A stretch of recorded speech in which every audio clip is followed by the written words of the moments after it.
श्रावण महिन्यात भक्तीचा अनुभव घ्यायचा असेल आणि आपल्या परिसराचा इतिहास जवळून बघायचा असेल तर या 4 महादेव मंदिरांना नक्की भेट द्या. पहिलं मंदिर आहे राहटणी गावातील शंकर मंदिर. गर्दीच्या या शहरात काही क्षण शांत बसून महादेवाचं दर्शन घेतलं की मनाला वेगळाच आधार मिळतो. गावाच्या परिसरात असलेले हे मंदिर अनेक भाविकांचं श्रद्धास्थान आहे. दुसरं मंदिर आहे पिंपळे सौदागर मधील प्राचीन महादेव मंदिर. काळ बदलला, परिसर बदलला, पण श्रद्धा मात्र आजही तशीच आहे. म्हणूनच अशी मंदिरे आपल्या संस्कृतीची आठवण करून देतात. हे मंदिर पाहिलं की इतिहासाची आठवण नक्की येते. तिसरं मंदिर आहे पिंपरी गावचं पवनेश्वर महादेव मंदिर. हे मंदिर श्रद्धेचं आणि विश्वासाचं एक ठिकाण आहे.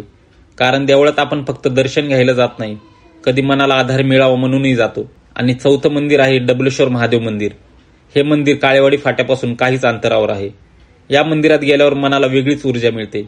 शांतता, ताकद, विश्वास याचा खरा अर्थ या मंदिरात गेल्यावर समजतो. ही होती आपल्या परिसरातील 4 महादेव मंदिर.